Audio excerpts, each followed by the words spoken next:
함께 하나님의 말씀을 암송하시겠습니다. 요한복음 5장 24절 말씀. 내가 진실로 진실로 너희에게 이르노니 내 말을 듣고 또 나 보내신 이를 믿는 자는 영생을 얻었고 심판에 이르지 아니하나니 사망에서 생명으로 옮겼느니라. 요한복음 5장 24절 말씀. 아멘. 요한복음 5장 24절 말씀. 내가 진실로 진실로 너희에게 이르노니 내 말을 듣고 또 나 보내신 이를 믿는 자는 영생을 얻었고 심판에 이르지 아니하나니 사망에서 생명으로 옮겼느니라. 요한복음 5장 24절 말씀. 아멘. 이사야 7장입니다.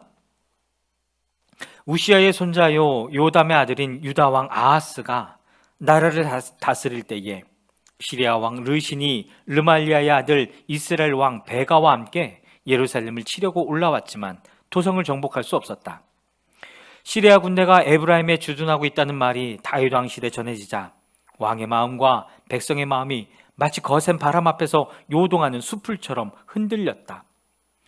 그때 주님께서 이사야에게 말씀하셨다. 너는 너희 아들 수알야숲을 데리고 가서 아하스를 만나거라. 그가 세탁자의 밭으로 가는 길, 윗못 물 빼는 길 끝에 서 있을 것이다. 그를 만나서 그에게 정신을 바짝 차리고 침착하게 행동하라고 일러라. 시리아의 르신과 르말리아의 아들이 크게 분노한다 하여도 타다가만 두 부직갱이에서 나오는 연기에 지나지 않으니 두려워하거나 겁내지 말라고 일러라. 시리아 군대가 아하스에게 맞서 에브라임 백성과 그들의 왕 르말리아의 아들과 함께 악한 계략을 꾸미면서 올라가 유다를 쳐서 겁을 주고 우리들에게 유리하도록 유다를 흩어지게 하며 그곳에다가 다부엘의 아들을 왕으로 세워놓자고 한다. 주 하나님께서 말씀하신다. 이 계략은 성공하지 못한다. 절대로 그렇게 되지 못한다. 시리아의 머리는 다마스쿠스이며 다마스쿠스의 머리는 르신이기 때문이다. 에브라임은 65년 안에 망하고 뿔뿔이 흩어져서 다시는 한 민족이 되지 못할 것이다.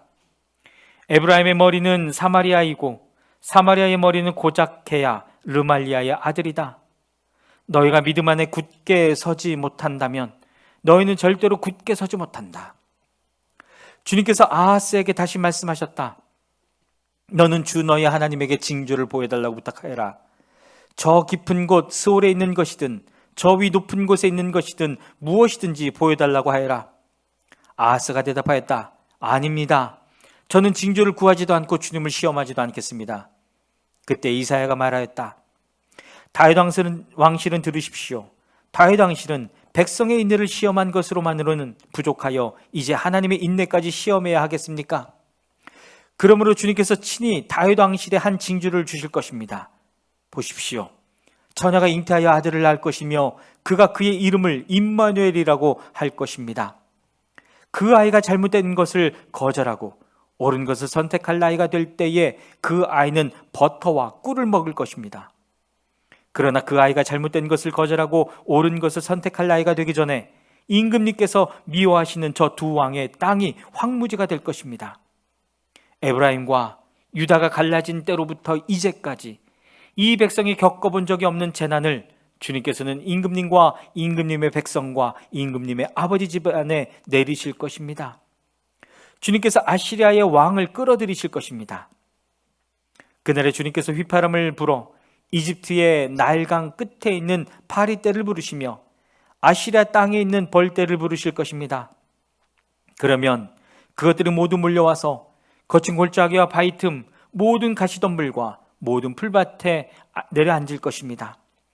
그날에 주님께서 유프라테스 강 건너 저편에서 빌려온 면도칼 곧 아시리아 왕을 시켜서 당신들의 머리털과 발털을 미실 것이요 또한 수염도 밀어버리실 것입니다.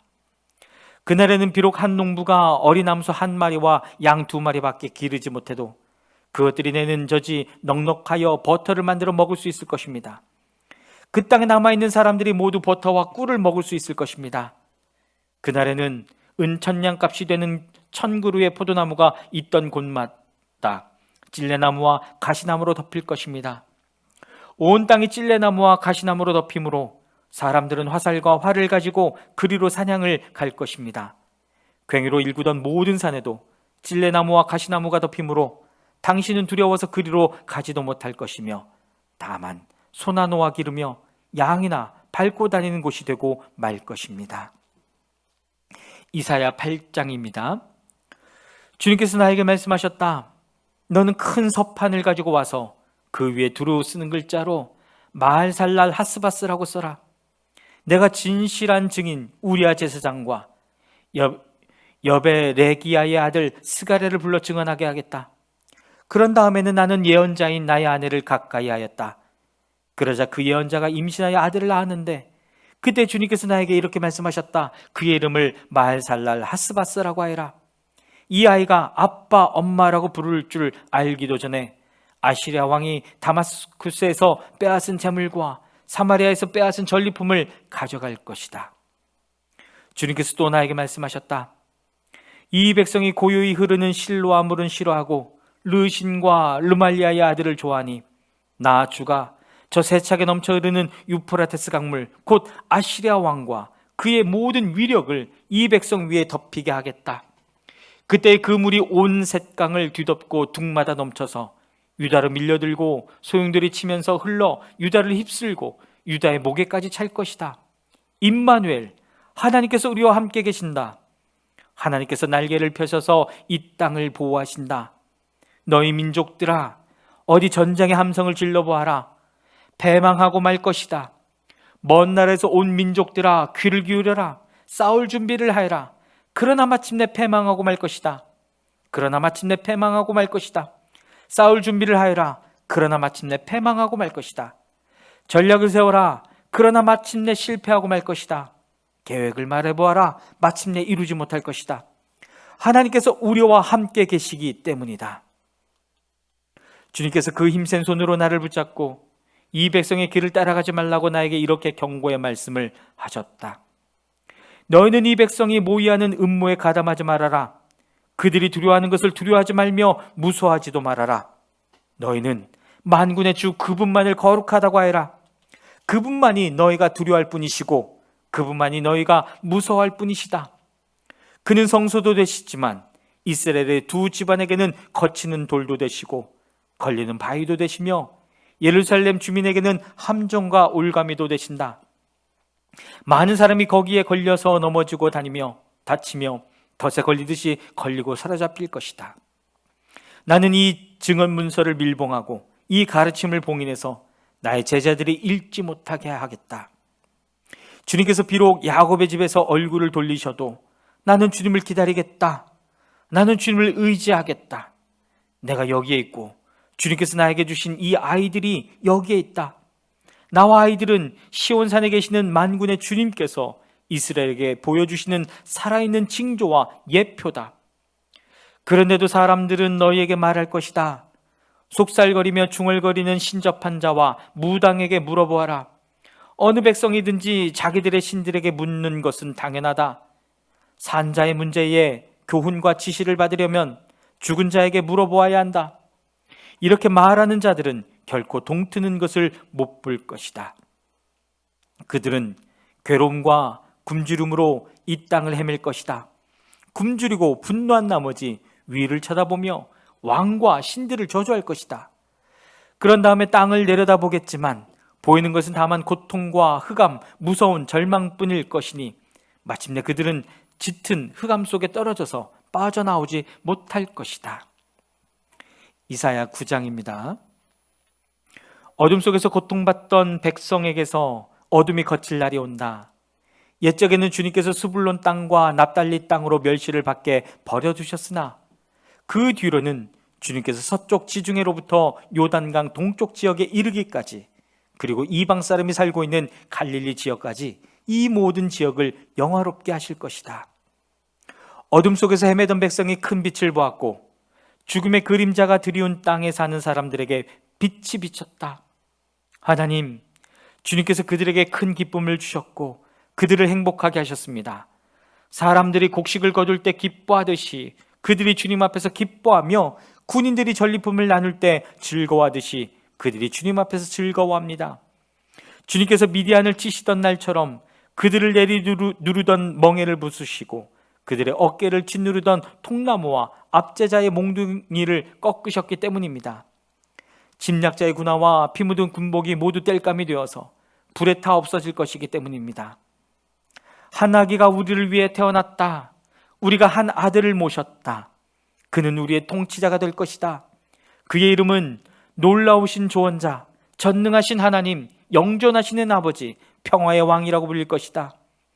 그의 왕권은 점점 더 커지고 나라의 평화도 끝없이 이어질 것이다. 그가 다윗의 보좌와 왕국 위에 앉아서 이제부터 영원히 공평과 정의로 그 나라를 굳게 세울 것이다.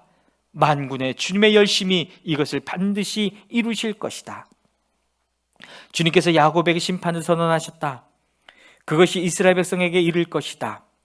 모든 백성 곧 에브라임과 사마리아 주민은 하나님께서 그들을 심판하실 것을 마침내는 알게 될 터인데도 교만하고 오만한 마음으로 서슴지 않고 말하기를 벽돌집이 무너지면 다듬은 돌로 다시 쌓고 뽕나무가 찍히면 백향목을 대신 심겠다 한다. 이 때문에 주님께서 그들을 치시려고 르신의 적을 일으키셨고 그들의 원수를 부추기셨다. 동쪽에서는 시리아 사람들이, 서쪽에서는 블레셋 사람들이 그 입을 크게 벌려서 이스라엘을 삼켰다.